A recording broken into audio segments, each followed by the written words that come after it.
ప్రభువును రక్షకుడైన యేసుక్రీస్తు వారి అతి శ్రేష్టమైన పవిత్రమైన నామంలో మీ అందరికీ నా హృదయపూర్వకమైన వందనాలు, దైవాశీస్సులు. ప్రియ దేవుని బిడ్డలారా, ఈ పరిశుద్ధ ఆదివార దినమందు దేవుని వాక్యాన్ని మనం ధ్యానం చేద్దాం. కీర్తనల గ్రంథము 119వ కీర్తన 48వ చరణం. నాకు ప్రియముగానున్న నీ ఆజ్ఞల తట్టు నా చేతులెత్తెదను, నీ కట్టడలను నేను ధ్యానించుదును. దేవుడి యొక్క పరిశుద్ధ వాక్యం ద్వారా మనందరితోనూ మాట్లాడినట్లుగా ప్రార్థన చేద్దాం. తలలు వంచండి, కన్నులు మూయండి, ప్రార్థనలో నాతో పాటు ఏకీవించండి. జీవాధిపతి అయిన యేసయ్య, జీవజలముల ఓట అయిన మా కన్న తండ్రి, వందనాలు. సమయంలో నాతో నిక్కున్నటువంటి నీ బిడ్డలందరితో మీరే మాట్లాడండి. మీరు మాట్లాడితే మేము బ్రతుకుతాం. మేము బ్రతుకున్నట్లుగా మాట్లాడండి. నీ జీవవాక్యమును పంపించండి. ప్రతి ఆటంకాన్ని దూరం చేయండి. మహిమ, ఘనత, ప్రభావములు మీరు మాత్రమే పొందమని, మీ చిత్తం మా జీవితంలో జరిగించమని, వ్యతిరేక్తంగా పనిచేసే సాతాను శక్తులను బంధించి దూరముగా పారద్రోలమని యేసయ్య నామములోనే వేడుకుంటున్నాం తండ్రి, ఆమేన్. ప్రభునందు ప్రియమైన దేవుని బిడ్డలారా, దేవుడు పాపముగా, అతిక్రమముగా, చాలా తీవ్రమైన దోషంగా ఎంచేవి సాధారణమైనటువంటి మనకు పెద్ద పాపాలుగా అనిపించవు. దేవుడు దేనిని పాపంగా ఎంచుతాడో అది జనబాహుల్యంలో అది పెద్ద తప్పు కాదు, చాలా సింపుల్. ఏం పర్వాలేదులేండి. దేవుని ఐడియాలజీ వేరు, మన ఐడియాలజీ వేరు. దేవుని యొక్క అంతస్తులో, జ్ఞానంలో ఆయన ఎంచేటువంటి విధానం వేరు, మన ఎంపికలు వేరు. దేవుడు చాలా ఘనమైనదిగా ఎంచేదాన్ని మనం చాలా ఘనహీనమైనదిగా ఎంచుతుంటాం.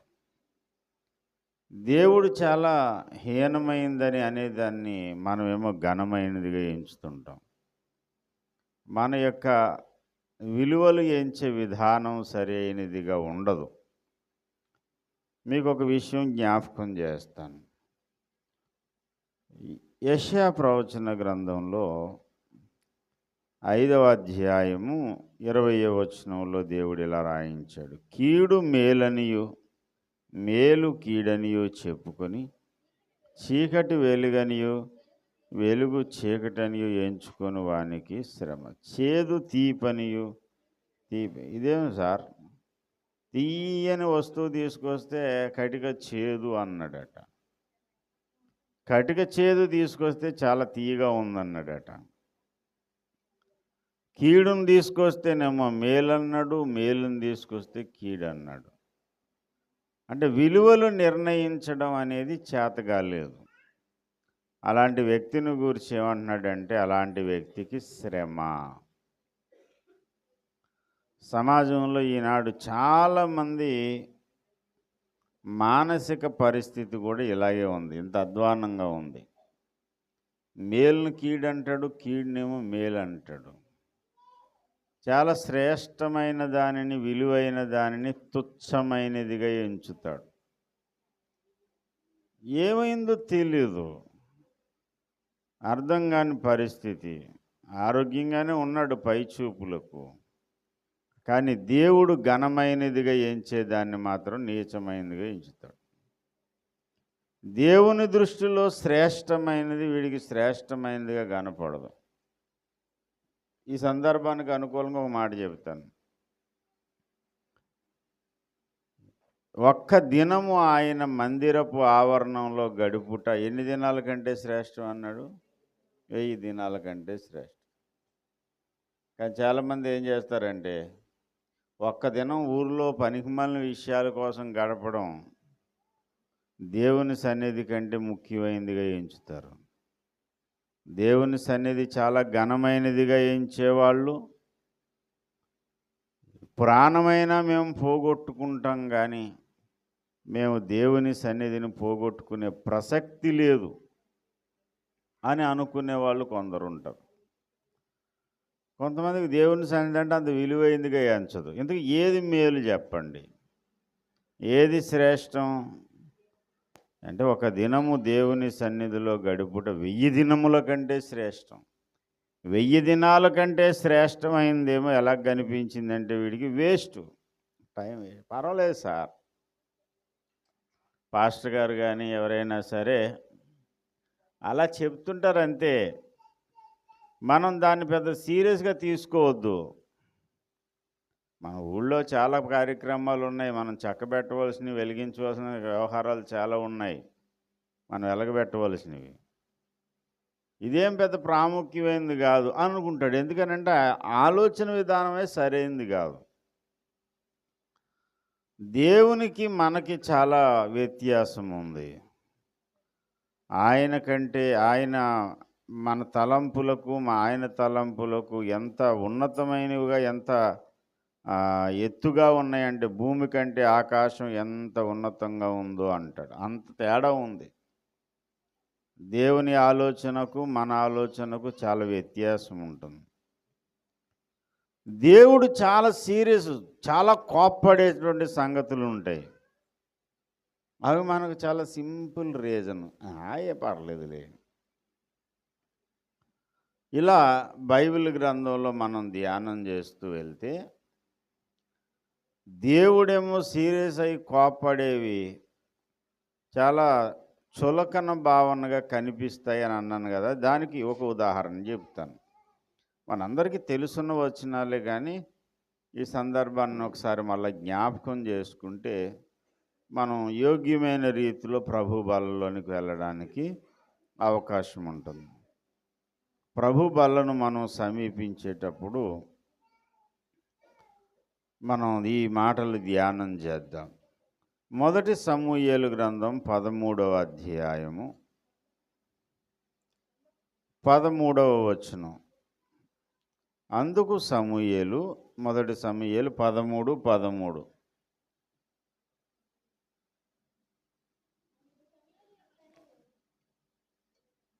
చదువమ్మా.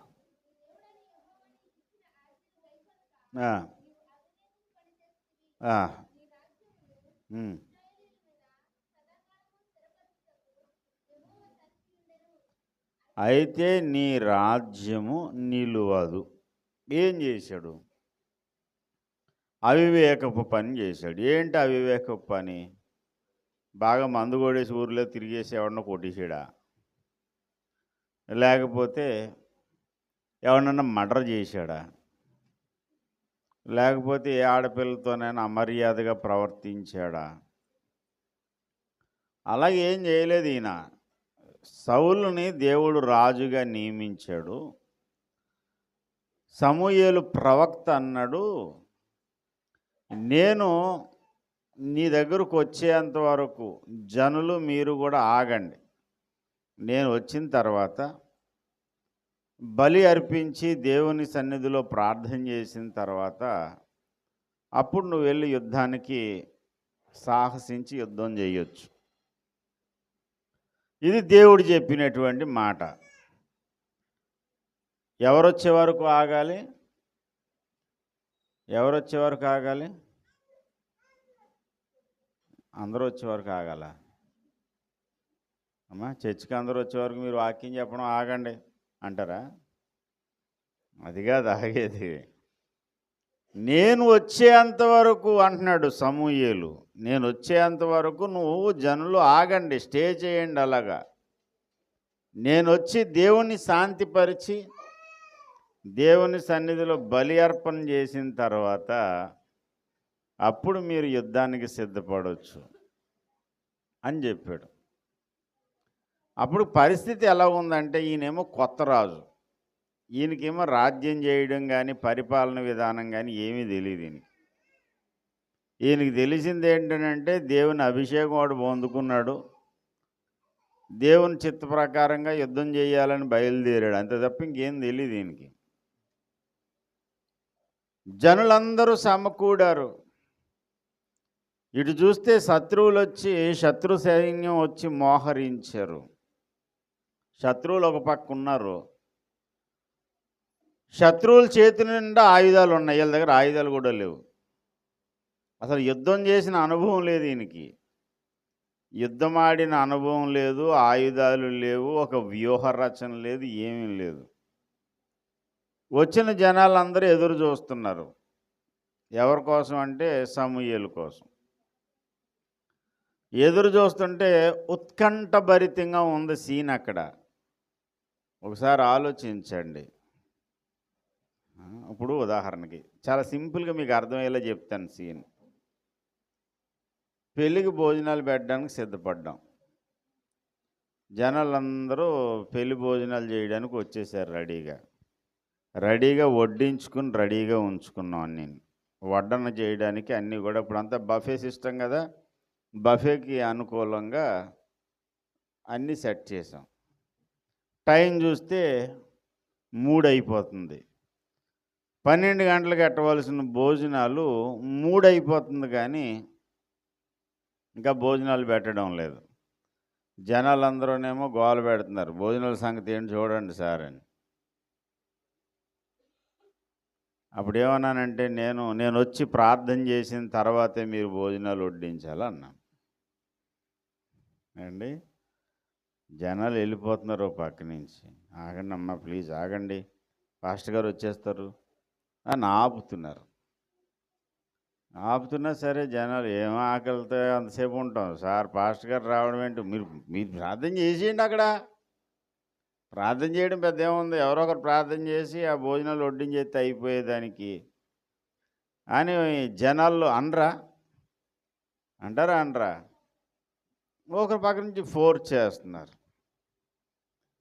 అప్పుడు ఏం చేస్తారంటే, అందులో ఎవరో ఒకరు లేచి నిలబడి, యేసయ్య ఈ ఆహార పదార్థాలను దీవించండి, వండిన వారిని ఆశీర్వదించండి, వడ్డించే వారిని దీవించండి, ఈ ఏర్పాట్లలో మీరు తోడుకోండి, యేసు నామములో అడుగుచున్నాను తండ్రి, ఆమెను. అయిపోయింది, భోజనాలు వడ్డించేస్తున్నారు. అప్పుడు నేను వచ్చేంత వరకు మీరు భోజనాలు చెయ్యొద్దని చెప్పాను కదా, వడ్డించొద్దని చెప్పాను కదా, మరి మీరెందుకు వడ్డించారు అని నేను కోప్పడడంలో న్యాయం ఉందా లేదా? న్యాయమే ఉంది సార్ అండి. నేను వచ్చి ఆశీర్వాదం పలికేంత వరకు మీరు వేచి ఉండాలి అని నేను ఆజ్ఞాపించాను. నా ఆజ్ఞను నువ్వు ధిక్కరించావు కాబట్టి ఆ ప్రార్థన చేసినోడు ఎవడు ఇలా రండి అని ఆ ప్రార్థన చేసినోడిని సంఘం నుంచి బహిష్కరించాను అనుకోండి. ఆ సీన్ చూసే వాళ్ళకి ఎలా ఉంటుంది చెప్పండి అసలు అండి. పాస్టర్ గారికి ఇంత శాడిజం ఏంటండి, ఇంత దారుణమా అంటారా అనరా? బయటికి నోటితో అనరు, కానీ లోపల మాత్రం కథలు నడిచిపోతాయి మనసులో. అవునా కదా? సేమ్ టు సేమ్ సీన్ అక్కడ జరిగింది. ప్రజలందరూ యుద్ధానికి సిద్ధపడ్డారు, శత్రువులు వచ్చి మోహరించారు, ప్రాణభయంతో ఉన్నారు అందరూ కూడా. 7 రోజులయ్యింది, ఉత్కంఠభరితంగా ఎదురు చూస్తున్నారు. నేను 7వ రోజున వస్తానని చెప్పాడు ఆయన. వస్తానన్న సమయానికి రాలేదు. నేను వచ్చి దేవుని శాంతిపరిచి ప్రార్థన చేసేంత వరకు నువ్వు వేచి ఉండు అంటే వేచి ఉండాలి. ఉన్నాడు, కానీ ఎంత వేచి ఉన్నా, ఎంత ఉత్కంఠభరితంగా సీన్ ఉన్నా ఈయనేమో రావడం లేదు. ఇలాంటి సీన్లు కొన్నిసార్లు జరుగుతాయి. ఓఫిరి గారు వచ్చి వాక్యం చెప్తారు దైవజనులని అనౌన్స్మెంట్ చేశాం. ఆయన రావడానికి ప్రయాణంలో ఏదో ట్రాఫిక్ జామ్ అయిందో, ఇప్పుడు ఇంధన కరువు, పెట్రోల్ లేదు, డీజిల్ లేదు, అలాగే ఏదో కరువు వచ్చింది, బండి మధ్యలో మొరాయించింది, కొంచెం ఆలస్యం అయ్యింది. ఆయన వస్తానన్న సమయానికి ఆయన రాలేదు. కాబట్టి ఆ వాక్యం ఏదో నేను చెప్పలేనా, నాకు రాదా అని నేను నిలబడి వాక్యం చెప్పేశాను. వాక్యం పరిచర్య ముగించిన తర్వాత ఆయన వచ్చారనుకోండి, అప్పటికే జనాలు తినేసి వెళ్ళిపోతున్నారు. ఆ సీన్ ఎలా ఉంటుందండి? ఊహించుకోండి ఆ సీన్ ఎలా ఉంటుందో. కానీ ఓఫీర్ మినిస్ట్రీస్లో ఉన్న విధానం ఏంటంటే, ఆయన ఎంతసేపు లేట్ చేసి వచ్చినా సరే ఒక్కడు కదలడు. దేవునికి స్తోత్రం కలుగునుగాక. హల్లెలూయా. ఒకసారి ఎక్కడ విజయవాడలో ఎక్కడ మీటింగ్ జరుగుతుంటే ఒక ఆయన ముసలాయన లేచి చాలా కోపపడిపోయాడు. ఏంటంటే అని క్రమం క్రమం క్రమం అని చెప్తున్నాడు. క్రమమే దేవుని పద్ధతి అని చెప్తున్నాడు ఆయన. సమయానికి రావాలనే క్రమం తెలియదానికి. అంతకంటే ముఖ్యంగా సమయానికి ముగించాలనే క్రమం తెలీదా? దాన్ని రంకిలేస్తూ ఉన్నాడు. ఆ వెనక ఎవరో మనోళ్ళు ఎవరు కదలేదు. ఆయన ముసలాయన ఒక ఆయన. ఇంకా విషయం ఏంటంటే పాపం ఆయన షుగర్ పేషెంట్. లోపల ఆకలి కేకలు పెట్టేసరికి ఈ నోటితో కేకలు పెడుతున్నాడు. వెనకాల ఎవరో మనోళ్ళు సముదాయించి, ఎందుకండి పెద్ద అయినా బాధపడతారు, రండి భోజనం చేసి వెళ్ళండి అని భోజనం దగ్గర తీసుకెళ్ళిపోయారు. అలాంటి వాళ్ళు తప్ప ఇంకా మిగిలిన వాళ్ళు ఎవడు కూడా మన మినిస్ట్రీ ఎంత లేట్ చేయండి. ఎంత లేట్ అయ్యింది అంటే అసలు తాళరేవు సంఘ ప్రారంభోత్సవపు మీటింగ్కే ఉదయం 10 గంటలకు మీటింగ్ మొదలు పెడితే ఆయన సాయంత్రం వచ్చారు. ఆయన మధ్యాహ్నం దాటిపోయింది. అప్పటి వరకు పాటలు పాడుతూనే ఉన్నాం. అప్పుడు పరిస్థితి ఎలాగుందంటే సౌలరాజు పరిస్థితే మా పరిస్థితి. అక్కడికి ఇక్కడ మనకి సంఘం లేదు, దానికి తోడు పాడేటువంటి గాయకులు లేరు, వాయించే వాయిద్య కళాకారులు లేరు. మీటింగ్ పెట్టిన ప్లేసు అంతా కొత్త. ఏకైక వాయిద్యం డోలక్ ఒకటి దొరికాడు మాకు. పొద్దుటి నుంచి సందాల వరకు ఆ డోలక్తోనే దంచి పాడేసాడు మొత్తం. అదేంటంటే గుళ్ళో భజన కొట్టేటువంటి తలంత కలిగిన వాళ్ళు ఉంది ఆయన. ఎక్కడి నుంచి తీసుకొచ్చామో గుర్తులేదు, కానీ ఏక దరువు పెట్టాడు, మామూలు కాదు. నడిపించమని నన్ను నిలవబెడితే నాకు కొత్తే. సౌలరాజు పరిస్థితిలో ఉంది అక్కడ. ఫోన్ చేసి వస్తున్నారా అని అడుగుతుంటేనేమో బయలుదేరిపోతున్నాం మరికొద్ది నిమిషాల్లో. 7 నిమిషాలు ఓ పాట పాడతాం, 2 పాటలు పాడతాం, 3 పాటలు, ఎన్ని పాటలు పాడినా పాడమే తప్ప వచ్చే దారి కనపట్టలేదు. జనాలు నామోఘంగా చూస్తారు. కంగారు పడకండి వచ్చేస్తున్నారు ఓఫీర్ గారు. నేనేమో కుర్రోడిని, నాకేం పెద్ద తెలీదు. అలా ఉంది సౌలరాజు సీన్ అక్కడ. చాలా ఉత్కంఠ భరితంగా ఉంది. జనాలందరూ యుద్ధానికి శత్రువులు వచ్చేసారు సార్. బలి సంగతి తర్వాత చూడండి. ముందేంటో వాడు వచ్చి కత్తి పట్టుకుని నరికి పడేస్తే ఏం చేస్తారు? యుద్ధం చేత కాదు, ఏం చేత కాదు. ఆ గాడిదల వెనకాల తిరిగే గాడిద కొడుకుని తీసుకొచ్చి నిలబెట్టేశారు ఇక్కడ. కానీ వెనకాల నుంచి సనిగే వాళ్ళు కూడా ఉన్నారు. ఏంటి సౌలుని అందరూ మెచ్చుకోలేదు, సంగతి తెలుసా? మొదటి సమూయేలు గ్రంథం 10:27 10:27.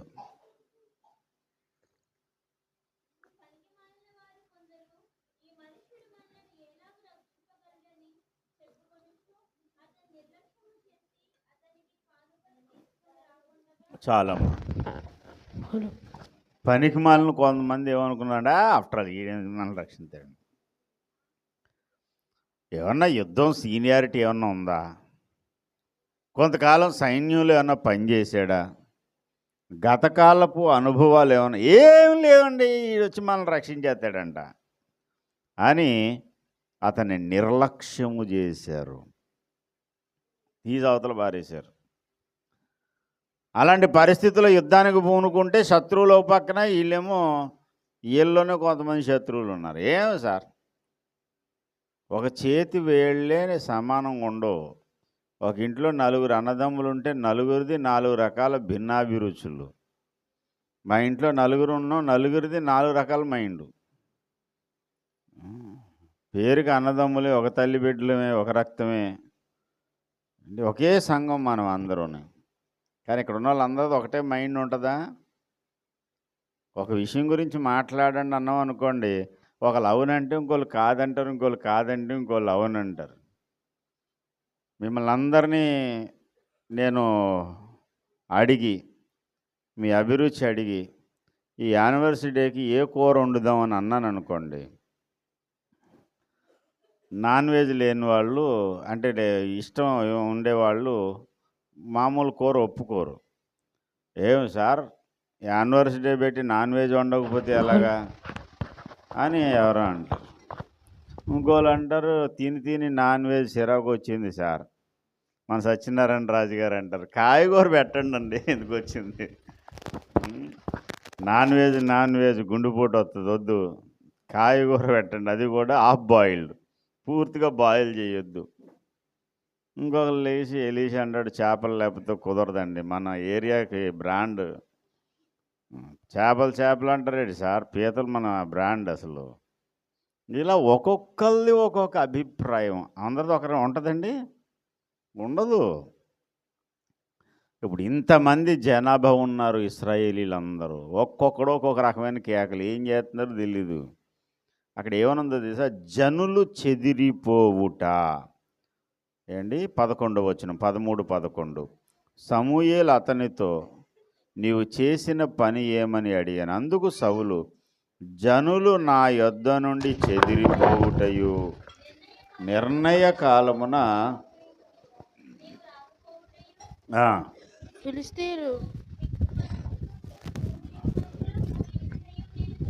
ఫిలిష్తీయులు మిక్మషులో కూడి ఉండిటియు నేను చూచి. ఇంకను యెహోవాను శాంతిపరచక మునిపే. ఏం అర్థం కావట్లేదు సార్, ఒక పక్కనేమో జనులు చెదిరిపోతున్నారు, ఓ పక్కనేమో శత్రువులు మోహరించారు, ఇటు చూస్తేనేమో వస్తానన్న టైంకి నువ్వు రాలేదు. అడకత్తిరిలో పోక చెక్కలాగా అయిపోయింది దీని పరిస్థితి. ఈ అడకత్తిరిలో ఏమంటారు, ఒక్కలు ఉంటాయి కదా, ఆ ఒక్కల్ని కట్ చేయడానికి తెలుసు కదా, ఆకు ఒక్క అంటే అదేంట్రా అన్నట్టు అనుమానంగా చూస్తున్నారు. తాంబూలం వేసినప్పుడు తమలపాకులు వేస్తారు కదండి, ఆ ఒక్కని బాగా పొడి చేస్తే ఒక్క పొడి అవుతుంది అండి. క్రెయిన్ ఒక్క పొడి తినండి అన్నాడు కదా, ఆ ఒక్క పొడి కాకముందు ఆ ఒక్కని ఏం చేస్తారంటే 2 బద్దల కింద చేస్తారు. అలా బద్దలు చేయడానికి ఏం చేస్తారంటే అడకత్తిరి వాడతారు, వేరే కత్తిరి. అందులోకి వెళ్ళింది అది తప్పించుకోలేదు, అది అడకత్తిరిలో పోక చెక్కలాగా, అంటే అందులో పడిన తర్వాత ఇంక ఎటు వెళ్ళలేదన్నమాట. అది ఎలాగ కరెక్ట్గా పట్టుకుని ఉంటుంది, ఎటు ఒక నొక్కితే కరెక్ట్గా 2 పేజీలు అవుతుంది. అడకత్తిరిలో పోక చెక్క, ఎటు తప్పించుకోలేని పరిస్థితి వచ్చేసింది దీనికి. అవునంటే వాళ్ళతో బాధ, కాదంటే ఈయనతో బాధ, ఎటు ఏమీ తోచలేని పరిస్థితుల్లో సందిగ్ధావస్థలో ఉన్నాడు ఎవరు, సౌలు రాజు. రే బాబు ఇంక చాలే కానీ ఇంకా రండి ఆయన ఏదో వచ్చిలా లేడు ఇప్పుడప్పుడే, బాబు తీసుకురండి అని చెప్పి ఆ పశువులను తీసుకురమ్మంటే ఆయన టిఫిన్ తెచ్చుకున్నాడు, అది కానీ తీసుకురమ్మంటున్నాడు అనుకుంటున్నాడేమో. అది కాదులే బాబు, పశువులు తీసుకురమ్మన్నాడు. తీసుకొచ్చిన తర్వాత దాన్ని వధించాడు. జనులు చెదిరిపోవద్దు, రండి యుద్ధం చేసేద్దాం, ముందు ప్రార్థన చేసుకుందాం, ముందు రండి అని చెప్పి దేవునికి ప్రార్థన చేయడానికి బలి అర్పించేశాడు. ఇతడు బలి అర్పించిన తర్వాత చూడండి ఎలా చేశాడు, ఎలా ఇరకటంలో పడ్డాడో చూడండి.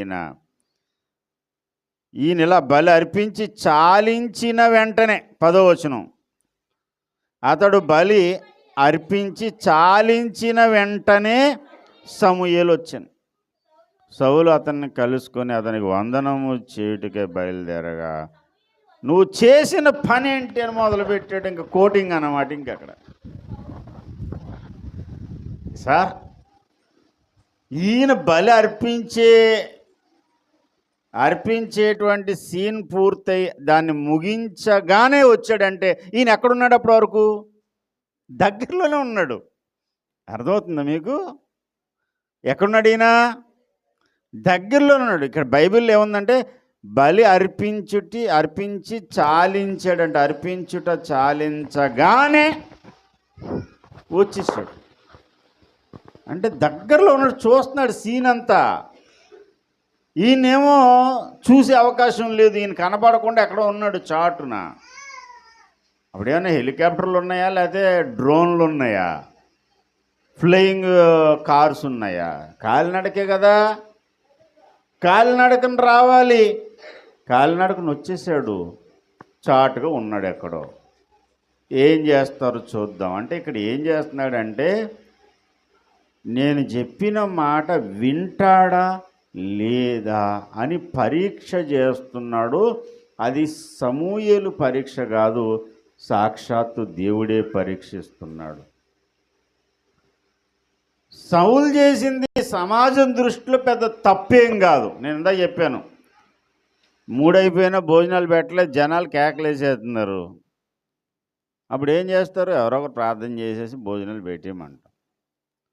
నాతో కూడా చెప్తుంటారు చాలాసార్లు, పాస్టర్ గారండి జనాలు వెళ్ళిపోతున్నారు, కూటం అక్కడ లేట్ అయ్యేలా ఉందంటే, సరే విలియమ్ను బాలరాజును వెళ్ళి ప్రార్థన చేసేసి పెట్టించండి భోజనాలు, ఏం తప్పేం లేదు. భోజనం చేసి ఇంక అటు నుంచి అటు పారిపోయే రకాలు ఏం కాదు కదా, వచ్చి మళ్ళీ మీటింగ్లో కూర్చుంటారు. పోన్లే, అలా ఏదో కొంచెం కాంప్రమైజ్ అవ్వచ్చు కదా. కాంప్రమైజ్ అవ్వడం మానేసి నువ్వు మతి తప్పి ఇలా ప్రవర్తించావు కాబట్టి నీ రాజ్యం స్థిరపరచాలని దేవుడు అనుకున్నాడు, కానీ నీ రాజ్యం నీకు నిలవదు. దేవుడు అప్పుడు డిసైడ్ చేసాడట. ఏం డిసైడు? తన చిత్తానుసారమైన మనసు కలిగిన ఒకరిని దేవుడు 13:14 యెహోవా దేవునికి స్తోత్రం. పోస్ట్ ఊడిపోయింది. ఏంటంటే పోస్ట్ ఊడిపోయింది. రాజుగా స్థిరపరచాలనుకున్నాడు దేవుడు, కానీ పోస్టింగ్ ఊడిపోయింది. ఇది మన దృష్టిలో, మన కోణంలో చూస్తే, వినండి జాగ్రత్తగా, సౌలు చేసింది పెద్ద తప్పేం కాదు. మన కోణంలో, మానవ కోణంలో చూస్తే అది నిజంగా పెద్ద తప్పు కదా చెప్పండి. ఇప్పుడు బలి అర్పించాడా లేకపోతే బూతులు తిట్టాడా జనాల్ని? బలే కదా అర్పించాడు. ఆయన రాలేదు కాబట్టి ఆ ప్రార్థన ఏదో ఆ బలి ఏదో ఆయనకు బదులు ఏం చేశాడు అంతే. ఈ కేసును మనం సుప్రీంకోర్టు వరకు తీసుకెళ్ళినా సరే మానవ కోణంలో ఎవరికి నెగ్గుతారంటే నాకు తెలిసి సౌలు రాజే గెలుస్తాడు. ఎన్ని కారణాలు ఉన్నాయి? ఫస్ట్, యుద్ధం చేతగానివాడు. చేతగాను నేను అన్నా సరే తీసుకొచ్చి నిలబెట్టింది ఎవరు? దేవుడు, సమూయేలు. రెండోది, ఆయుధాలు ఉన్నాయా? ఆయుధాలు లేవు. ఆయుధాలు తయారు చేసేటువంటి కార్మికులు కూడా లేరు. ఆ కంసాలను తీసుకెళ్ళిపోయి చంపేశారు. ఎవరు అంటే ఈ ఫిలిస్తీన్లు. అప్పుడు వాళ్ళకి ఏమున్నాయంటే కొడవళ్ళకి, కత్తులకి పదును పెట్టుకోవడానికి ఆకురాయిలు తప్ప ఇంకేమీ లేవంట. ఆకురాయి అంటే ఆకులాగా ఉంటుంది, రాయి అనుకోకండి. అంటే ఆ సన్నంగా ఉంటుంది, దాన్ని పదును పెట్టడానికి ఉపయోగిస్తారు, కక్కుళ్ళు పెట్టడానికి, పదును పెట్టడానికి ఉపయోగిస్తారు. ఆ ఆకురాలు తప్ప ఏమీ లేవు వీళ్ళ దగ్గర. ఆయుధాలు చేసేవాళ్ళు లేడు, ఏంటి ఆయుధాలు లేవు. సరే, ఏమైనా మార్షల్ ఆర్ట్స్ ఏమన్నా వచ్చేయాలకంటే అది కూడా రాదు. మార్షల్ ఆర్ట్స్ వచ్చి చక్కగా కరాటే, టెక్వాండో, లేకపోతే ఏ ఉంటాయి పేర్లు, కుంగ్ఫు, ఇలాంటివి ఏమన్నా వస్తే ఆయుధం లేకపోయినా యుద్ధం చేయొచ్చు. అది లేదు. యుద్ధమా చేత కాదు, ఆయుధాలా లేవు. పాతకాలపు అనుభవాలు, సైనిక అనుభవాలు, లేకపోతే యుద్ధం చేసిన అనుభవాలు ఉన్నాయంటే అది లేదు. ఇప్పుడు చూస్తే ఎదురుగుండా చూస్తేనేమో శత్రువులు పక్కన మిక్మషులు వచ్చి ఉన్నారని తెలిసింది. యుద్ధం చేద్దాం రండి, సమూయేలుతోనూ యెహోవాతోనూ కలవని వాడు ఎవడో వాడి తుత్తినీలుగా అయిపోతాడు. అందరూ వచ్చేసారు పాపం. వచ్చిన వాళ్ళకి కూడా, వాళ్ళకు కూడా పెద్ద యుద్ధం అంత నైపుణ్యత లేదు. వాళ్ళందరూ ఏమో అయోమయంగా చూసి, ఏం సార్ యుద్ధం అన్నావు, ఇక్కడ యుద్ధం కనపట్లేదు, ఏం కనపట్లేదు, ఆకలేస్తుంది, ముందు దేవునికి బలి అర్పించిన తర్వాత మన పూజ ఏదో చేసుకుని మనం వెళ్ళి యుద్ధం చేద్దాం అంటారు వీళ్ళు. ఇన్ని కారణాలు ఉన్నాయి సౌలు పక్షంగా మాట్లాడుకోవడానికి. కానీ సమూయేలు ఒకే ఒక కారణం పెడుతున్నాడు. ఆ కారణం నేను చెప్పానా లేదా అంటాడు. విషయం ఏంటంటే, మానవ కోర్టులో ఈయన కేసు గెలిచేస్తాడు. ఎవరు? సౌలు. కానీ దేవుని కోర్టులో సౌలు గెలవడు. ఎందుకు గెలవడు తెలుసా? మానవ దృక్కోణంలో మానవ దృష్టిలో చూస్తే సౌలు చేతగాని వాడే కావచ్చు. దేవుని కోణంలో చూస్తే సౌలు ఎక్స్ట్రాడినరీ పర్సన్. ఎందుకనంటే సైన్యములకు అధిపతి అయిన యెహోవా ఆత్మ అతని మీదకు దిగి వచ్చింది 10వ అధ్యాయంలో. నీ మీదకు దేవుని ఆత్మ దిగి వచ్చినప్పుడు నీకు క్రొత్త మనసు వస్తుంది. దేవుని ఆత్మ నొందినవాడు అల్లాటప్ప వ్యక్తి ఏం కాదు. చేతిలో ఆయుధం లేకుండా గులకరాయితో గొల్యాతును కొట్టి చంపేశాడు దావీదు. కారణం ఏంటంటే అభిషేకం. గులకరాయి అన్న ఉంది గొల్యాతును కొట్టడానికి. గొర్రెలను మేపేటప్పుడు ఆ గులకరాయి కూడా లేదు. సింహము ఎలుగుబంటి మిశ్రితమైనటువంటి ఒక వింత జంతువు వచ్చి దాడి చేసింది గొర్రె పిల్ల మీద. దాన్ని పట్టుకొని చీల్చేశాడు చేతితోటి.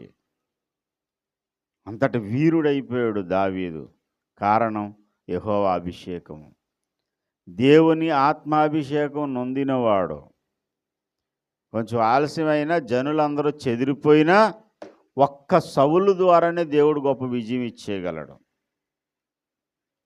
అలాంటి అభిషేకం పొందుకుని దేవుని ద్వారా రుజువులు పొందుకొని ఇప్పుడు నా మాట వీడు వింటాడా వినడా అని దేవుడు పరీక్షించే సమయం వచ్చింది.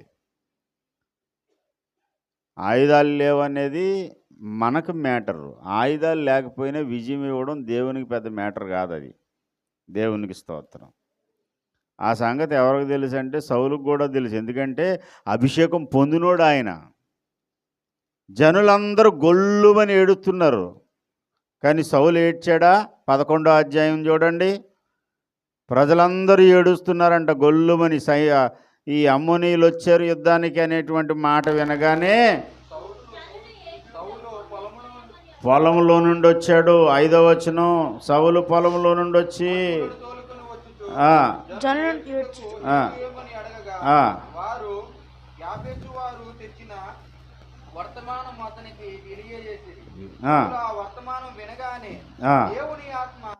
దేవుని ఆత్మ అతని మీదకి బలముగా వచ్చెను. అతడు అత్యాగ్రహుడై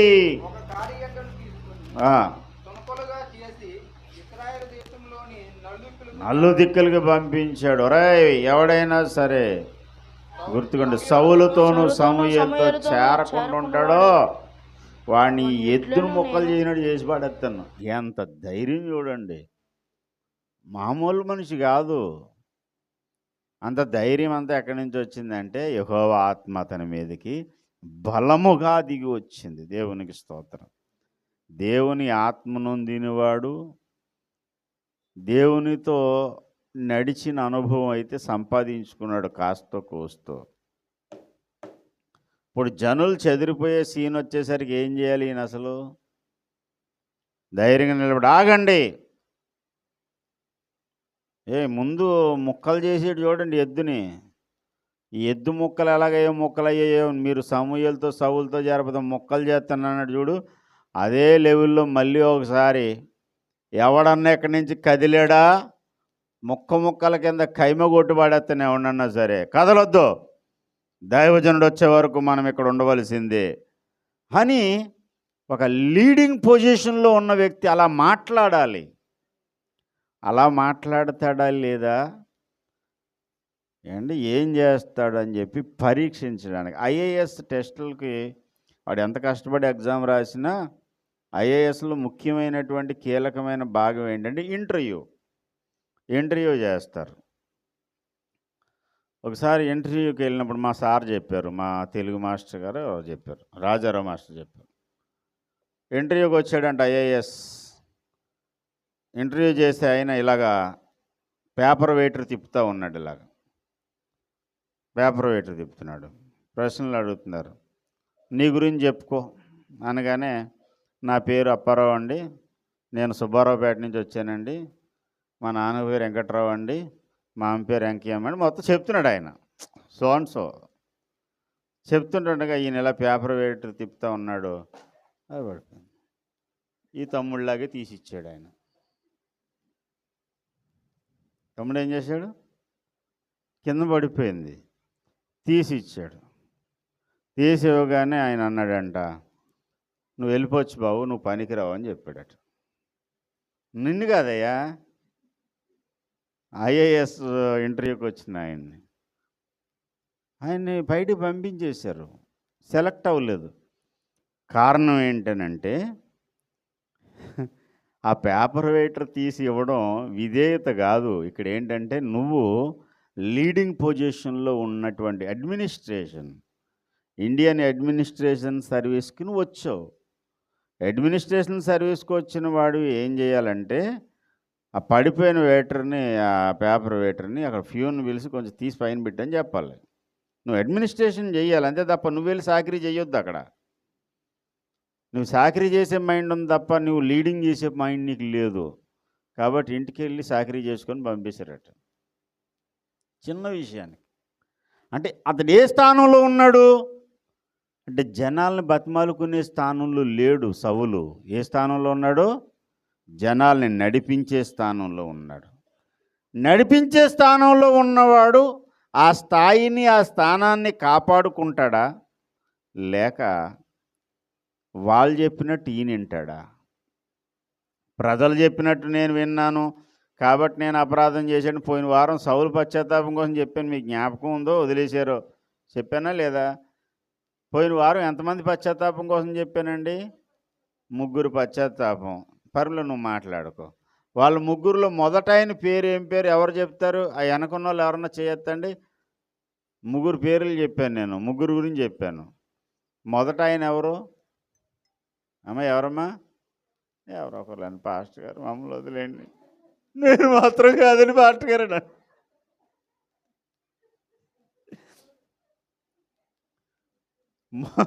మొదట ఆయన ఎవరండి? భూమి మీద పుట్టిన మొట్టమొదటి మనిషి ఎవరు? అతని కోసం చెప్పాను. మొదట ఆయన 3 రకాల పశ్చాత్తాపాలు చెప్పాను. ఇక 4వ పశ్చాత్తాపం ఎవరిదంటే దావీదు పశ్చాత్తాపం. ఒకటి ఎవరిది? ఆదాముది. 2 సౌలుది. తర్వాత బిలాముది. టాప్ మోస్ట్లో ఉన్నటువంటి వ్యక్తి ఎవరంటే దావీదు. జనుల వల్ల నేను తప్పు చేశానంటాడు ఈయన. జనులు చెప్పినట్టు నువ్వు చెయ్యొద్దు, నువ్వు చెప్పినట్టు జనులు చెయ్యాలి. నువ్వు లీడింగ్ పొజిషన్లో ఉన్నావు. అలాగా ఆ స్థానాన్ని కాపాడుకుంటాడా లేదా అని ఈయన పక్కన ఉన్నాడు బలర్పించేంతవరకు. తాను చెప్పిన సమయానికి రాకుండా ఆలస్యం చేశాడు. ఈ ఆలస్యం చేసినప్పుడు ఆజ్ఞను పాటిస్తాడా, అతిక్రమిస్తాడా అని పరీక్ష పెట్టాడు అక్కడ. అనుకొనని పరీక్షలు నీ జీవితంలో ఎదురవుతాయి. ఆ పరీక్షలు పెట్టడానికే దేవుడు కొన్ని ఆజ్ఞలు నీకు ఇస్తాడు. గురువుగారి దగ్గరికి శిష్యుడు వెళ్ళాడంట గురుకులంలోనికి. గురుకులంలోకి వెళ్ళగానే వాడు మైండ్ సెట్ ఎలాంటిదో గురువుగారు పసిగట్టాలి అనుకున్నాడు. గురువుగారు అన్నారు, ఒరే నాయన, నేను పక్క గ్రామానికి వెళ్ళొస్తానురా, ఇల్లు జాగ్రత్తగా కాపాడుకోండి. అప్పుడు స్కూల్స్ లేవు, గురుకులాలే. గురుకులంలో గురువుగారి దగ్గర వాడు శిక్షణ పొందుతూ శిక్షణ నొందుతాడు. ట్రైనింగ్ అన్నమాట. ఈ ట్రైనింగ్లో ఫస్ట్ వాడికి విల్లు విద్య నేర్పడు, వాడికి కరాటే నేర్పడు, అంబులు ప్రయోగించడం నేర్పడు. ఫస్ట్ ఏమి నేర్పుతాడంటే వాడికి మాట వినడం నేర్పుతాడు. గురువుగారు చెప్తున్నారు, నాయన నేను పక్క గ్రామానికి వెళ్ళొస్తాను, ఇల్లు జాగ్రత్తగా కాపాడు. అలాగేనండి గురువుగారు, తప్పకుండా. అయితే నాయన ఇంట్లో ప్రతి వస్తువును జాగ్రత్తగా కాపాడు. మరి ముఖ్యంగా ఈ గంప ఎట్టి పరిస్థితుల్లో నువ్వు తేల్చొద్దు. గంప ఏం చేయొద్దు? గంప అంటే తెలుసు కదా, ఇప్పుడున్న జనరేషన్లో కొన్ని పాత పదాలు. ఇందాక కక్కుళ్ళు అన్నాను. కక్కుళ్ళు అంటే ఏంటండి? వాంతులా అనుకుంటారు. పొలం పని చేసే వాళ్ళకి తెలుసు కక్కుళ్ళు అంటే ఏంటో. చదువుకునే పిల్లలకి కక్కుళ్ళు అంటే చాలా నేడ కక్కుకోవడం, వామిట్ అనమాట. వామిటింగ్ చేసుకోవడం కక్కుళ్ళు అనుకుంటారు. అలాగా గంప అనగానే వాట్ ఈస్ దిస్ గంప? వంకాయ పులుసు అనుకోకండి, కోళ్ళు అవి కప్పెడతారు కదా, అలాంటిది గంప. ఆ గంప కప్పెట్టి ఉంచాడు. ఎట్టి పరిస్థితుల్లోనూ ఈ గంప తేల్చొద్దు అని చెప్పాడు. నేనేం తేలుతానండి గురుగారు, నేను తేల్చనండి. గురువుగారు వెళ్ళిపోయారు. వెళ్ళిపోయిన దగ్గర నుంచి వీడి మైండ్ అంతా ఎక్కడుందంటే గంప. అసలు గురువుగారు బీరువా తాళాలు కూడా వేయలేదు, ఇంటికి కూడా తాళాలు వేయలేదు. బీరువా జాగ్రత్త అనకుండా గంప జాగ్రత్త అని ఎందుకన్నాడు? ఒరే బీరువా తీకిరా అని చెప్పొచ్చు కదా. బీరువాలో బంగారం ఉంటుంది, లేదా డబ్బు ఉండొచ్చు, లేదా వంటగదిలో అన్ని ఆహార పదార్థాలు ఉన్నాయి, అది ఏదో తీసుకుని తినొద్దు అని చెప్పలేదే. ఈ గంప ఒకటే తేల్చొద్దు అన్నాడు. ఇంతకీ గంప కింద ఏముందంటో? మనకెందుకు సార్, గంప కింద ఏముంటే మాత్రం గురువుగారు చెప్పారా లేదా? గురువుగారు చెప్పినట్టు మనం చెయ్యాలి. గంప కింద ఏముంటే నాకెందుకు, నాకు సంబంధం లేదు. మళ్ళీ కాసేపటికి అసలు గంప కింద ఏముందంట? ఒకసారి ఇలా తేల్చి చూసామంటే సరిపోద్ది కదా. అయినా మనం తేల్చి చూసినట్టు గురువుగారు తేలుతుందా? తెలదే. మళ్ళీ అన్నం మూసేస్తాం. ఆలస్యమే ఉంది సార్. అయినా ఎందుకులే, గురువుగారు చెప్పారు కదా వద్దులే అనుకుని కాసేపు అటు ఇటు తిరిగాడు. మళ్ళీ ఆడికి గంపే గుర్తొస్తుంది. ఆడికి ఆ గంప అని అనకపోయినా బాగుంది. ఈ గంపగాడికి ఎంతసేపు గంప గంప గంప, ఇంక వీడికి పట్టట్లేదు. ఇంకా ఆ గుండెల్లో ఆ కుతూహలం తట్టుకోలేకపోతున్నాడు. మెల్లగా అటు ఇటు చూసాడు, ఎవరూ లేరు కదని కొంచెం గంపతో వెలిచాడు. అందులో ఎలక పిల్ల బురుంగును పారిపోయింది. ఎలక పిల్ల ఉందంటే ఏమీ లేదు, అందులో పారిపోయింది. గురువుగారు వచ్చారు. గురువుగారండి, ఇల్లంతా భద్రంగా కాపాడేసానండి, నేనే వస్తువు పోకుండా కాపాడు.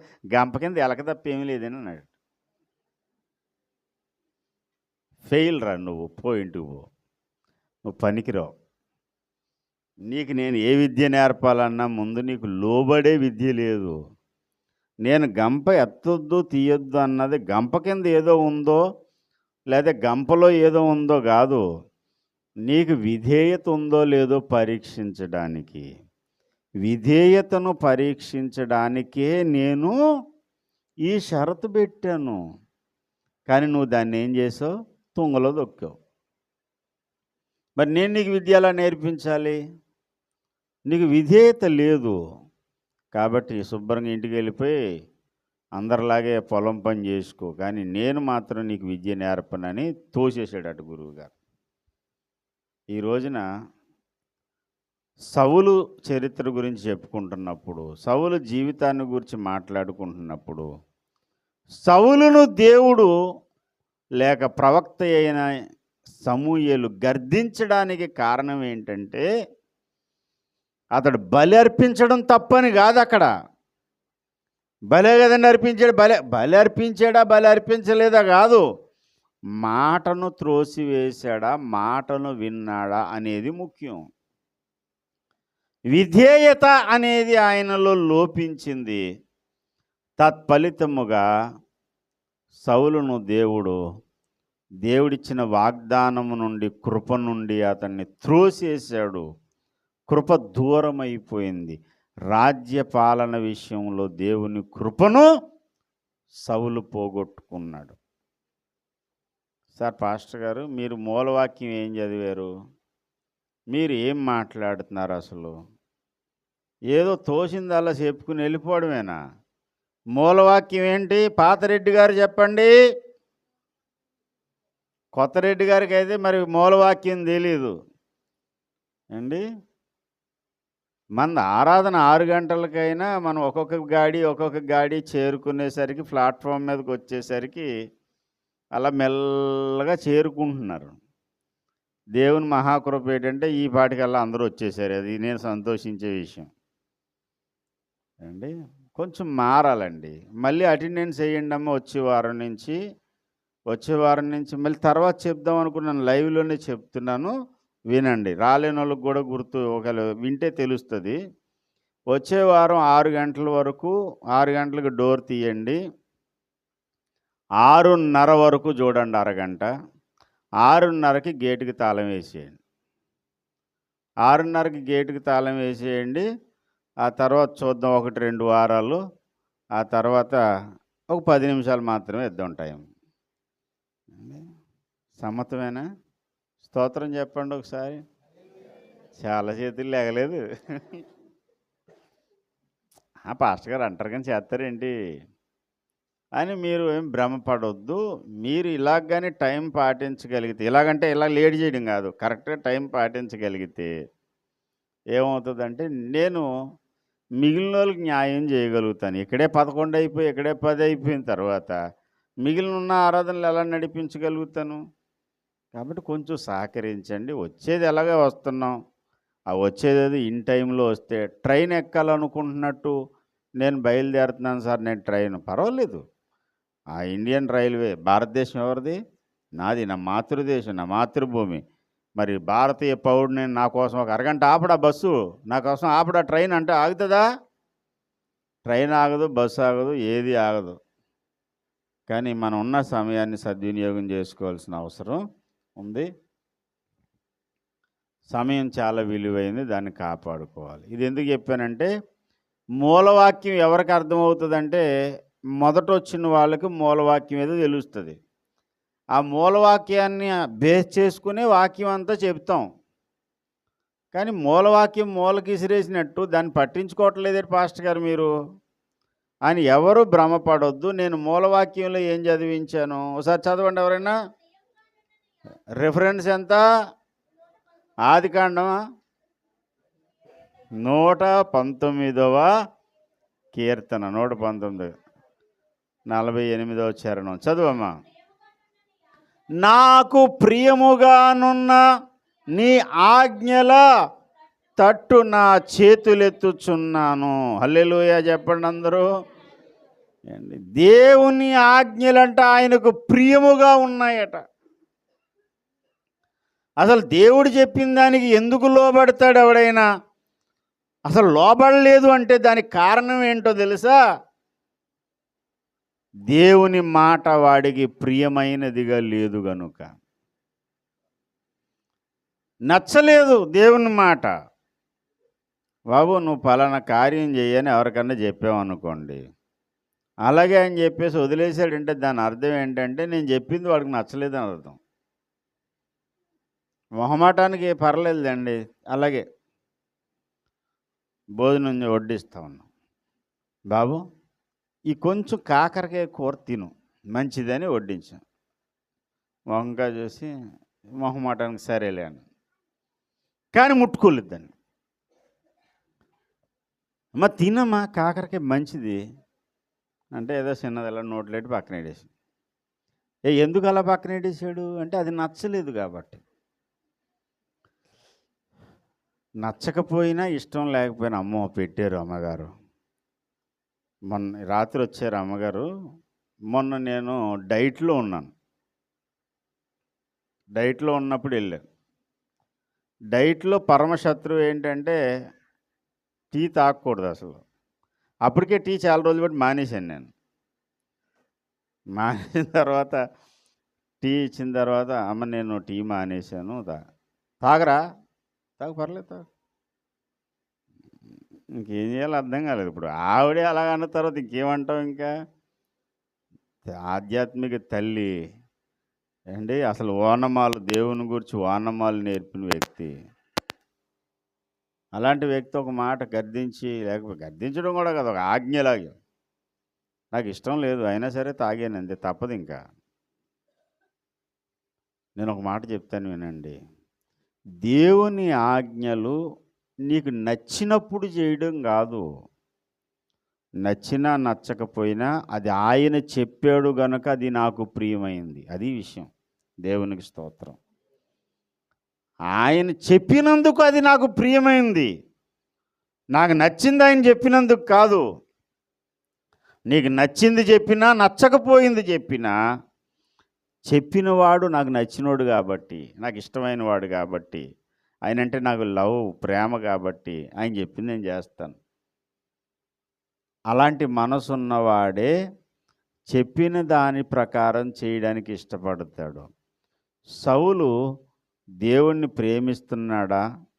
దేవుని మాటను గౌరవిస్తున్నాడా లేదా అని అతని అంతరంగాన్ని తేల్చడానికి, పరీక్షించడానికి దేవుడు ఈ సన్నివేశం తీసుకొచ్చాడు. అనుకోనని పరీక్ష.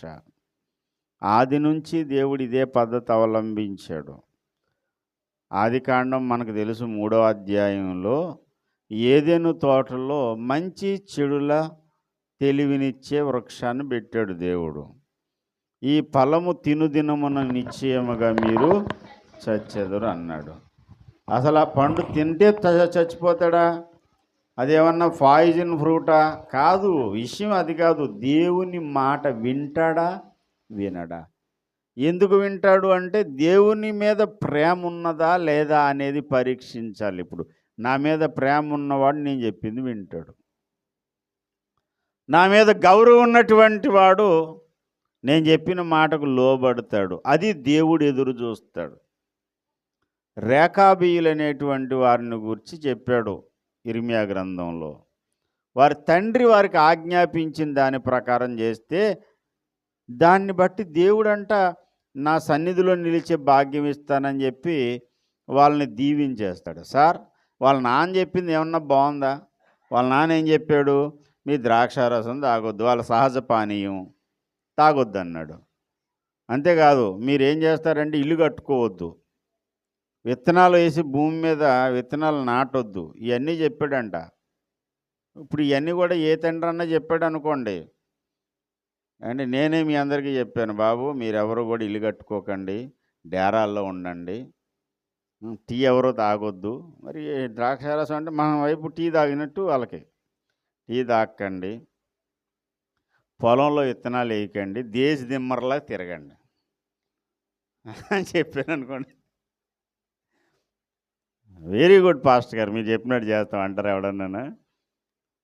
ఆ రేకాబీలకు యెహోనాదాబ్ అనేటువంటి ఆయన చెప్పింది అసలు 100% నమ్మడానికి వినడానికి బాగోలేదు. అయినా సరే వీళ్ళు చేశారు అలాగా. మా తండ్రి చెప్పాడు సార్, మాకు నచ్చినా నచ్చకపోయినా చేస్తాం. గురునానక్ గారు ఒక సిద్ధాంతం తీసుకొచ్చాడు సిక్కు మతస్థులందరికీ. ఏంటంటే ఆడవాళ్ళలాగా పురుషులు కూడా తల వేయించుకోవాలి. ఇంత పొడుగు తల, చిన్నప్పటి నుంచి మంగళకత్తి వేయరు. ఆ తల వాళ్ళు స్నానం చేసిన తర్వాత ఆడవాళ్ళు ఎలాగైతే మొత్తం అంతా ఈ కేశ సంరక్షణ కోసం, అంటే తలను సంరక్షించుకోవడం కోసం ఆడవాళ్ళు చాలా టైం తీసుకోవాలి. ఆ పేలు పట్టినప్పుడు దాన్ని పీక్కోవడానికి, అవి తీసుకోవడానికి, అండ్ ఆ తల చిక్కులు తీసుకోవడానికి ఎన్నో బాధలు. మగవాళ్ళకి ఇన్ని బాధలు ఉంటే పని చేసుకునే టైం ఉండదు. అందుకని శుభ్రంగా క్రాఫ్ వేయించుకుంటారు. ఈయనేం చెప్పాడు? మీరు తల వేయించుకోండి. ఎంతపాటి తల వేయించుకుంటారు. అది ముడేసి ఆ ముడి కూడా కనబడకుండా అందంగా కనపడాలని మళ్ళీ ఇంత పెద్దది ఎడతారు పైన పాగా. చాలా బ్యూటిఫుల్గా పెడతారు ఆ పాగా. అంటే ఆ పాగాని చూసి నాకు అనిపించుంటుంది, భలే ఉందరా, ఎలా పెట్టుకున్నాడో కానీ అనిపించదు. ముళ్ళు కింద పెడతారు ఇలా, పంజాబీ పాగా. ఇదంతా ఎందుకు వచ్చిందంటే అలా ఆ గురువుగారు చెప్పాడు, వాళ్ళు చేశారు అలాగా. దేవుడు చెప్పాడు, నేను చేశాను, నాకు నచ్చినా నచ్చకపోయినా అనే చరిత్ర మనకు ఉండాలి. దాని కొరకు దేవుడు చూస్తున్నాడు. నాకు నచ్చితే చేస్తాను సార్, దేవుడు చెప్పినా ఎవరు చెప్పినా. నాకు వ్యక్తి స్వేచ్ఛ ఉంది, మానవ హక్కులు ఉన్నాయి నాకు. నా హక్కుల ప్రకారం ఎవరు చెప్పిందని చేయను. నాకు నచ్చితే నేను చేస్తాను. నాకు నచ్చినట్టు నేను బ్రతకాలి అనుకోవడం ఈ రోజుల్లో ట్రెండ్. అసలు ట్రెండ్ ఏంటంటే దేవుడికి నాకు నచ్చినా నచ్చకపోయినా దేవుడికి నచ్చినట్టు నేను బ్రతుకుతాను సార్, దేవుడిని నేను సంతోషపరుస్తాను, దేవుని యొక్క ఆజ్ఞలు నాకు ప్రియము, ఎందుకంటే అవి దేవుని ఆజ్ఞలు కనుక. కాబట్టి ఇప్పుడు ఏం చేస్తానంటే నా చేతులు ఎత్తుతాను. చేతులు ఎత్తుట అంటే లోబడుట. నువ్వు దేవుని ఆజ్ఞలకు లోబడుతున్నావు అంటే దాని వెనక ఏముందో తెలుసా? నువ్వు దేవుణ్ణి ప్రేమిస్తున్నావు అని లెక్క. దేవుణ్ణి యథార్థంగా ప్రేమించేటువంటి ఏ వ్యక్తి అయినా ఏం చేస్తాడంటే త్రికరణ శుద్ధిగా దేవుని ఆజ్ఞలకు లోబడతాడు. దేవునికి ఆజ్ఞలకు లోబడుట అనేది దేవుణ్ణి ప్రేమించుట అనేది. రెండవది, దేవుడు చెప్పినట్టు నేను చేస్తాను అనడం ఏంటో తెలుసా? నాకు తెలియంది నా దేవుడికి తెలుసు గనక, ఆయన నా క్షేమము కోరేవాడు గనక నన్ను ఏది చేయమన్నా నా క్షేమం కోసమే చెబుతాడు ఆయన అని ఆయన యొక్క జ్ఞానమును ప్రశంసిస్తాడు దేవుడు చెప్పినట్టు చేసేవాడు. ఇప్పుడు ఇది బాగా మీకు అర్థం అవ్వడానికి చెప్తాను. నేనే ఉన్నాను బాబు, నువ్వు ఇలా చెయ్యి, పలానా చోటకి వెళ్ళు, వెళ్ళేటప్పుడు ఇలాగ వెళ్ళు అనగానే అలాగే అండి అని చెప్పి అలా వెళ్ళకుండా ఇంకోలాగా వెళ్తారు. వెళ్ళిన తర్వాత కంగు తిని వస్తారు. అంటే వీడు నేను చెప్పినట్టు ఎందుకు వినలేదని అంటే దానికి కారణం పాస్టర్ గారికి ఏం తెలుసు సార్, అక్కడ ఉండి చెప్తాడు. ఇంట్లో కూర్చొని చెప్పినోడికి ఏం తెలుస్తుంది? ఇక్కడ రోడ్డు మీద ఉన్న పరిస్థితిని బట్టి చెయ్యాలి ఏం చేసినా. పాస్టర్ గారు ఏదైనా చెప్పచ్చు. అంటే చెప్పింది ఎందుకు చేయలేదంటే దానికి కారణం ఏంటి అంటే చెప్పినవాడుకు అంతకేం తెలియదండి, ఆడికేం తెలుసు అని అనుకోవడం. అండి నేను వచ్చే వరకు నువ్వు ఆగు, బలి అర్పించే వరకు అన్నాడు కదా. ఆయనకేం తెలుసండి ఎక్కడ పరిస్థితి, సిచ్యువేషన్ తెలియాలి కదా. సీన్లో ఉన్నది నేను, ఫీల్డ్లో ఉన్నది నేను. క్షేత్రస్థాయిలో ఉన్న పరిస్థితి తెలియకుండా ఎక్కడో మెట్టమే కూర్చుని నేను వచ్చే వరకు ఆగంటావా? ఆయనకేం పరిస్థితి తెలుసు అంటే ఇప్పుడు సమూయేలుని సౌలు ఎలా లెక్కేశాడంటే అజ్ఞానిగా లెక్కేశాడు. దేవుని ఆజ్ఞను నువ్వు అతిక్రమించడం ఏమవుతుందో తెలుసా? దేవునికి ఏమీ తెలియదు, అజ్ఞాని అనుకోవడం అన్నమాట. దేవుడు చెప్పేది చాలాసార్లు కొంచెం చేదుగానే ఉంటుంది, కొంచెం డిఫరెంట్గానే ఉంటుంది.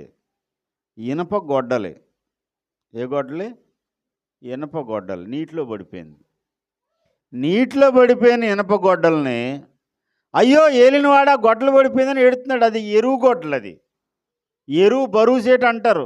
సొంత గొడ్డలు అయితే ఏదో బాగానే ఉంటుంది, అది ఎరువు తెచ్చిన గొడ్డలు. అది ఆ ఎరువు తెచ్చినోడు ఆడేమంటాడు? నా గొడ్డలు మామూలు గొడ్డలు కాదు, కమాన్ మొక్కతో చేయించిన గొడ్డలు, అది నా గొడ్డలకి టెంపర్ ఎక్కువ, అలాంటిది ఎక్కడ దొరుకుతుంది అంటాడు. ఇప్పుడు ఆడికి ఎలా చెప్పాలో సమాధానం నాకు తెలియదయ్యా, నా గొడ్డలు నాకు కావాలంటాడు ఈయన. ఎలీషా అంటాడు ఒక పచ్చి కొమ్మ నరకండి అన్నాడు. చెట్టు కొమ్మ నరికారు.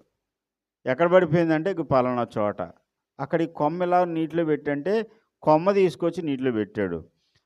ఇనప గొడ్డలు అంటే నీటి మీద తేలిందంట. అసలు ఏమన్నా సైన్స్ ఏమన్నా ఒప్పుకుంటుంది దానికి? సైన్స్ మాట పక్కన పెట్టండి, లాజికల్గా ఉంది అది? లాజికల్గా ఉందండి?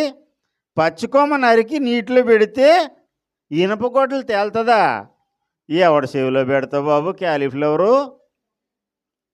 చాలా గొప్పడివే నువ్వు. చాలే నేను ఇంకా ఆ బాబు సంబరం బాగానే ఉంది. గొడ్డలంట ఇనప గొడ్డలు, అది ఇనుప గొడ్డలు కాదు, రాయి గొడ్డలు కూడా నీటిలో తేలదు.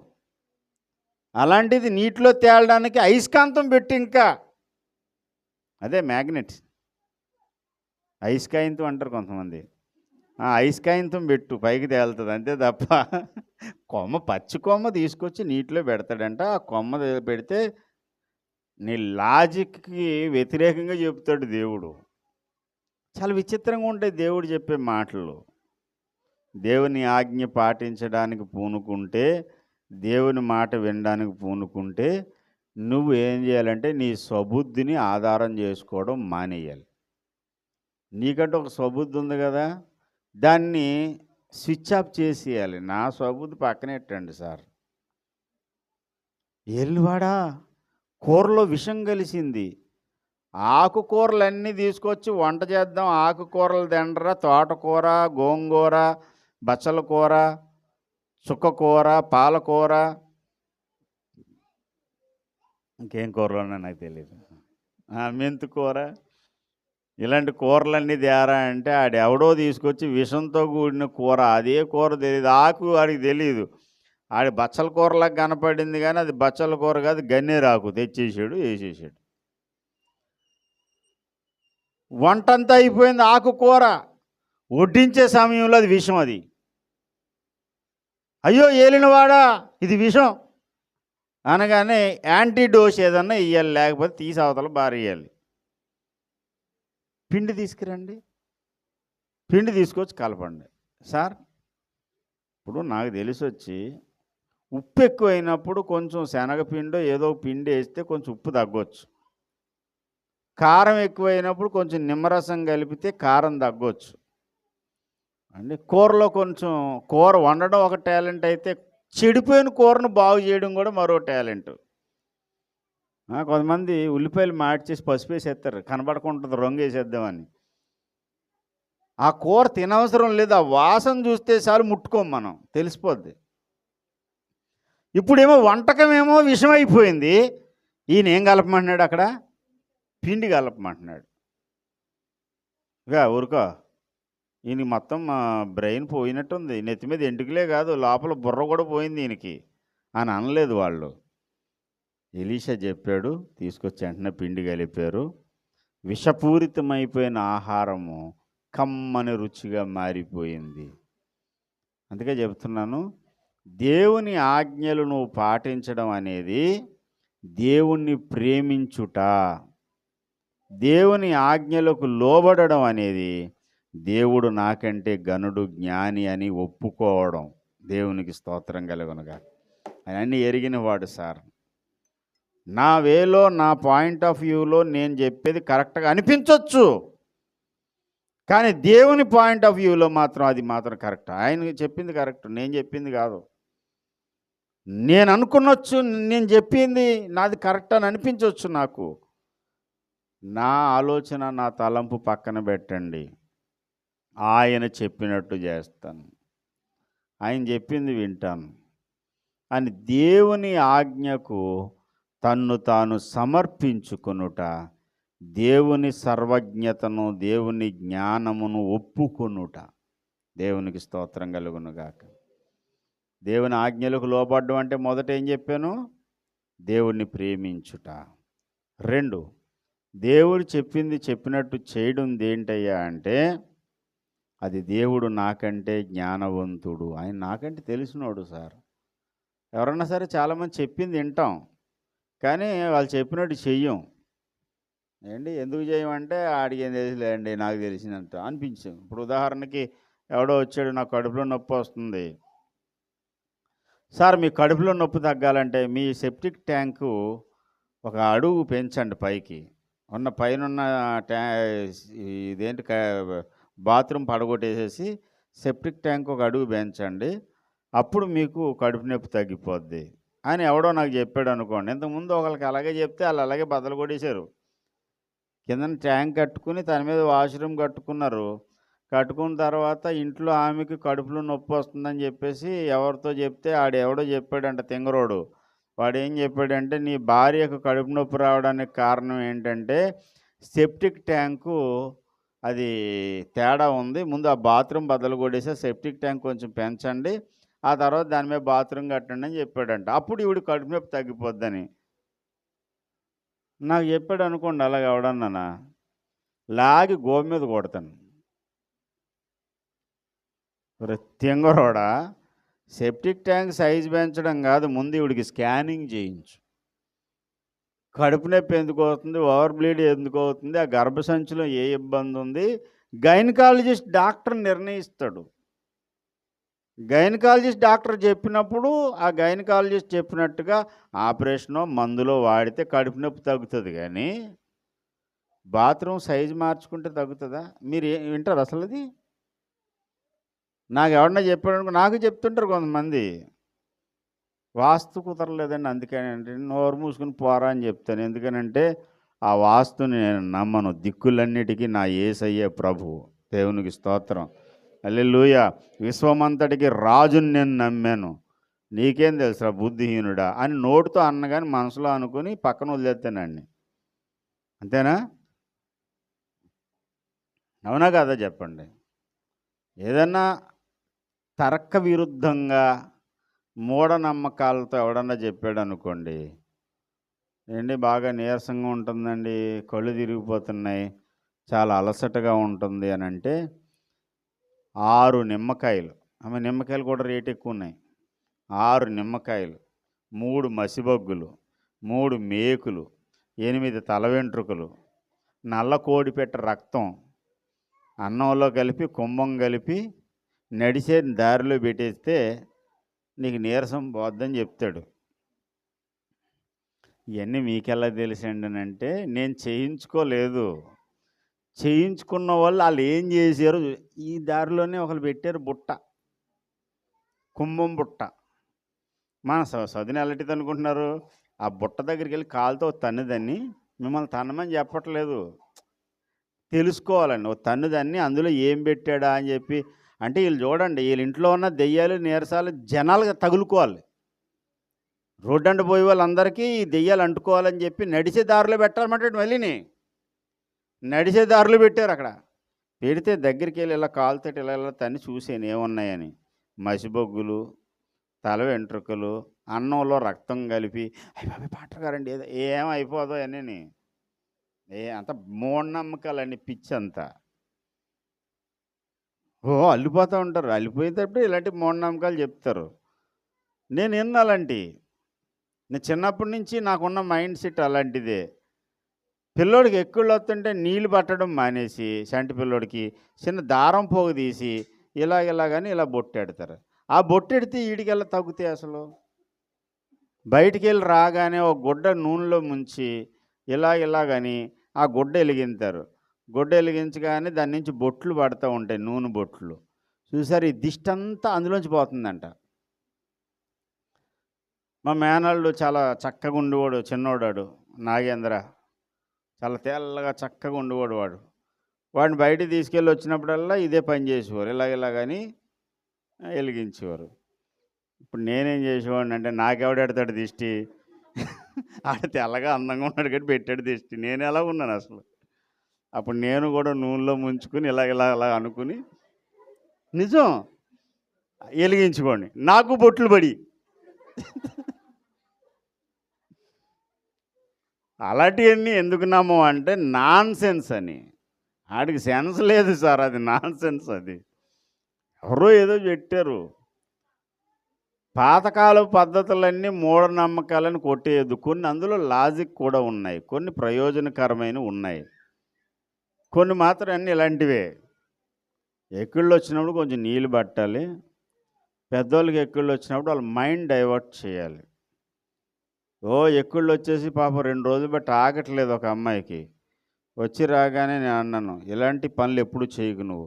నేనేం చెప్పాను, నువ్వేం చేసావు అసలు అని కోప్పడేసరికి, నేనేం చేశానండి అయ్యగారు అంటుంది. ఎక్కిళ్ళు ఆగిపోయినాయి. తెలుసా మీకు? అలా చేసి చూడండి ఒకసారి. ఎక్కిళ్ళు వచ్చిన వాళ్ళకి నీ అంతటి నీకు అవదు. మరి ఎదుటోడికి ఎక్కిళ్ళు వస్తే తగ్గించవచ్చు. ఎదుటోడికి ఎక్కిళ్ళు వస్తున్నాయి అనుకోండి, నువ్వు చేసిన పని బాగాలేదనో లేకపోతే ఏదో ఒక నిందేసో ఆమెను షాక్ గురి చేయండి అంతే తప్ప దారం పోగు తీసి ఇలాగని ఇలా ఎడితే అదేం తగ్గదు. అలాంటి మూఢనమ్మకాలు ఎందుకు నమ్మో?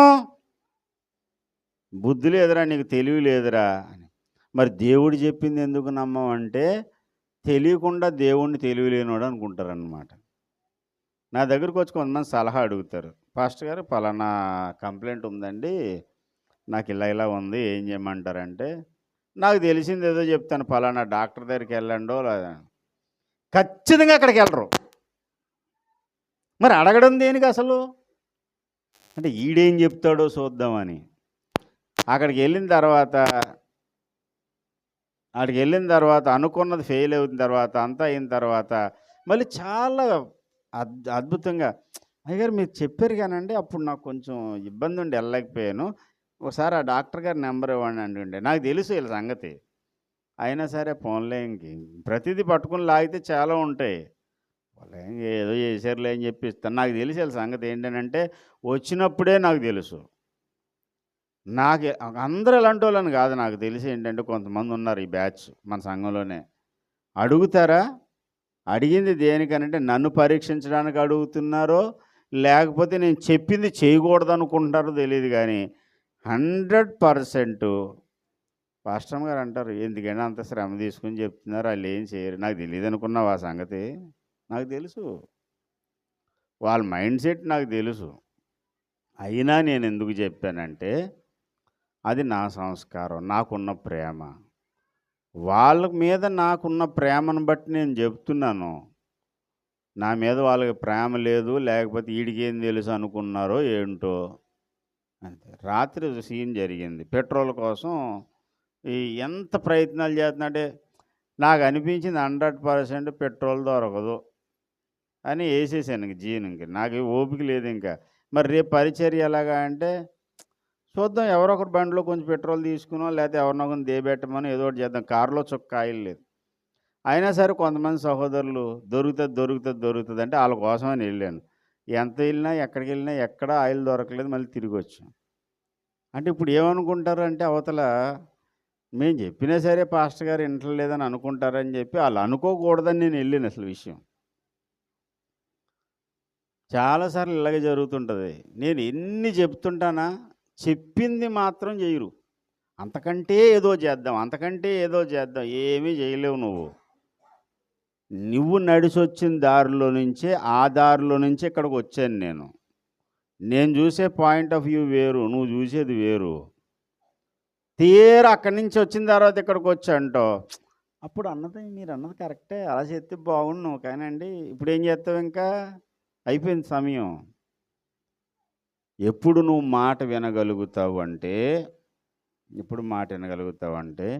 ఆ చెప్పిన వ్యక్తి నాకంటే ఎక్కువ తెలిసినవాడు, ఇది నా క్షేమం కొరకే చెబుతాడు అనుకున్నప్పుడు మాట వినగలుగుతావు. దేవుని మాట కూడా అంతే. ఒక మనుషుని మాటే కాదు, దేవుని మాట ఎప్పుడు వినగలుగుతారంటే, దేవుడంటే నాకు ఇష్టం అన్నప్పుడు. 2, నా దేవుడు నాకంటే అన్నీ తెలిసినవాడు, ఆయన నా క్షేమము కొరకు ఆలోచిస్తాడు, ఆయన చెప్పిన దారిలో నేను నడుస్తాను. అలాంటి విధేయత, అటువంటి హృదయ వైశాల్యత దేవుడు మనందరికీ అనుగ్రహించునుగాక. ప్రభు బలలో పాలుపంపులు పొందే ముందు ఒకసారి స్వపరీక్ష చేసుకుందాం. నీ హృదయంలో దేవుని మాటకు లోబడే లక్షణం ఉందా? లోబడలేని ప్రతిసారి కూడా నువ్వు దేవుణ్ణి ప్రేమించట్లేదనే లెక్క. నా ఆజ్ఞలను గైకొనివాడు నన్ను ప్రేమించువాడని చెబుతున్నాడు. రండి, దేవా నిన్ను ప్రేమిస్తున్నానని చెబుతూనే నీ ఆజ్ఞలను వినలేని స్థితిలో నేనున్నాను అంటే అది కేవలం నీ మీద నాకు ప్రేమ లేదని లెక్క. నన్ను క్షమించయ్యా, నాకు సహాయం చేయి ప్రభువా. రండి ప్రార్థన చేద్దాం. ప్రార్థన.